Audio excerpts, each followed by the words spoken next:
श्री स्वामी समर्थ. जय जय स्वामी समर्थ. अवधूत चिंतन श्री गुरुदेव दत्त. श्री स्वामी समर्थ सेवा या माझ्या यूट्यूब चॅनलमध्ये आपल्या सर्वांचे मी अगदी मनापासून स्वागत करत आहे. 3.5 मुहूर्तांपैकी एक मुहूर्त असलेली अक्षय तृतीया. यंदा ही अक्षय तृतीया आलेली आहे 30 एप्रिल 2025ला.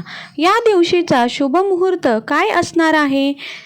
नक्की पूजा कोणत्या वेळामध्ये करायची आहे? त्याचबरोबर अक्षय तृतीयेच्या दिवशी कोणत्या गोष्टी कराव्यात ज्यामुळे आपल्या घरात सुखसमृद्धी येते, या सगळ्यांबद्दल सविस्तर जाणून घेऊया. पण त्याआधी माझ्या श्री स्वामी समर्थ सेवा या चॅनलला सबस्क्राईब नक्की करा. मंडळी, 30 एप्रिल 2025ला जी अक्षय तृतीया आहे ती अक्षय तृतीया तिथी सुरू होणार आहे.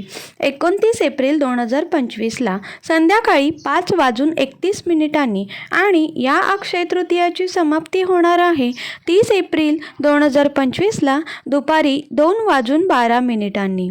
आता पूजा करण्याचा शुभ मुहूर्त असणार आहे 30 एप्रिल रोजी पहाटे 5:54 पासून ते दुपारी 12:24 अक्षय तृतीया हा दिवस नवीन उपक्रम सुरू करण्यासाठी, सोने चांदी खरेदी करण्यासाठी, दानधर्मासाठी अत्यंत शुभ मानला जातो. मग आता बघूया अक्षय तृतीयेच्या दिवशी कोणत्या गोष्टी आहेत ज्या आपण आवर्जून करायला हव्यात, ज्यामुळे अक्षय पुण्याची प्राप्ती आपल्याला होत असते. मंडळी, अक्षय तृतीया ही 3.5 शुभ मुहूर्तांपैकी एक आहे. म्हणून या दिवशी काही खास गोष्टी केल्या असता कुटुंबात सुखसमृद्धी येते. कोणत्या आहेत या खास गोष्टी ते मी तुम्हाला सांगणार आहे. संपूर्ण मराठी वर्षात विविध प्रकारचे सण, उत्सव, व्रतवैकल्ये साजरी केली जातात. भारतीय संस्कृती आणि परंपरा यातील सण, उत्सव आणि व्रत ही केवळ धार्मिक किंवा सांस्कृतिक दृष्ट्या नाही तर वैज्ञानिक आणि आरोग्याच्या दृष्टिकोनातूनही महत्त्वाची मानली गेली आहेत. 3.5 शुभ मुहूर्तांपैकी एक असलेल्या अक्षय तृतीयेचा दिवस विशेष आहे. वैशाख शुद्ध तृतीयेला अक्षय तृतीया साजरी केली जाते. अक्षय म्हणजेच कधीही क्षय न पावणारी, कधीही नष्ट न होणारी. या दिवशी जप, होम हवन, दान इत्यादी गोष्टी तुम्ही केल्या तर त्याचे पुण्य अक्षय असते, जे कधीही संपत नाही असं म्हटलं जातं. मंडळी, या स्थितीला परशुराम स्थिती असंही म्हणतात.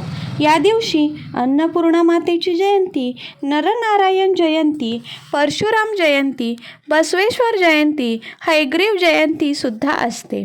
म्हणजे हा दिवस किती खास आहे यावरून तुमच्या लक्षात आलंही असेल. या दिवशी लक्ष्मी मातेला प्रसन्न करण्यासाठी विशेष पूजन केलं जातं. भगवान श्रीकृष्ण अर्जुनाला सांगतात, या तिथीला केलेलं दान, होम हवन तसेच देव आणि पितर यांच्याप्रती केलेलं कार्य कधीही व्यर्थ जात नाही. मंडळी, अक्षय तृतीयेला जैन धर्मामध्ये सुद्धा महत्त्व आहे. जैन धर्मामध्ये या दिवशी व्रत करण्याचं महत्त्व आहे. वृषभदेव यांनी पूर्णत्व प्राप्त करण्यासाठी 1 वर्षासाठी अन्न पाणी ग्रहण केलं नव्हतं. व्रत समाप्तीनंतर त्यांनी हस्तिनापूरच्या श्रेयांस नामक राजाकडे उसाच्या रसाचे प्राशन केले आणि त्यानंतर त्या राजाच्या राज्यात धनधान्यासाठी कधीही क्षय पडला नाही. त्यामुळेच अक्षय तृतीयेस इक्षु तृतीया असंही म्हटलं जातं. या तिथीला केलेलं दान अक्षय असतं. या तिथीला भगवान विष्णूंची आणि माता लक्ष्मीची पूजा केली जाते. या दिवशी पाण्याने भरलेला घडा दान करावा. तसेच उन्हासाठी छत्री किंवा पायात घालायचे जोडे म्हणजे चप्पल गोरगरिबांना दान करावे असं म्हटलं जातं. सूर्यवंशातील भागीरथ राजाने या दिवशी पृथ्वीवर भागीरथी म्हणजे गंगा आणली, अशी ही कथा आहे. अक्षय तृतीयेला दान करावं असा जो संकेत आहे तो परंपरागत आपल्याकडे पाळला जातो. या दिवशी केलेल्या दानाचं महापुण्य सांगणाऱ्या ज्या कथा आहेत त्या पुराणात वर्णन करण्यात आलेल्या आहेत. त्या माणसाच्या मनात दान करण्याची भावना निर्माण व्हावी, रुजावी या हेतूने सांगितलेले आहेत.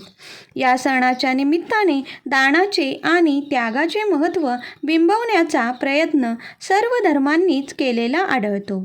आता अक्षय तृतीयेला कृतयुग संपून त्रेतायुगाची सुरुवात झाली होती असं सांगितलं जातं. या दिवशी कृषी संस्कृतीचा पालक म्हणून बलरामाची पूजा होते. या दिवशी सुरू केलेल्या कोणत्याही शुभकार्याचे फळ अक्षय म्हणजेच कधीही न संपणारे असते.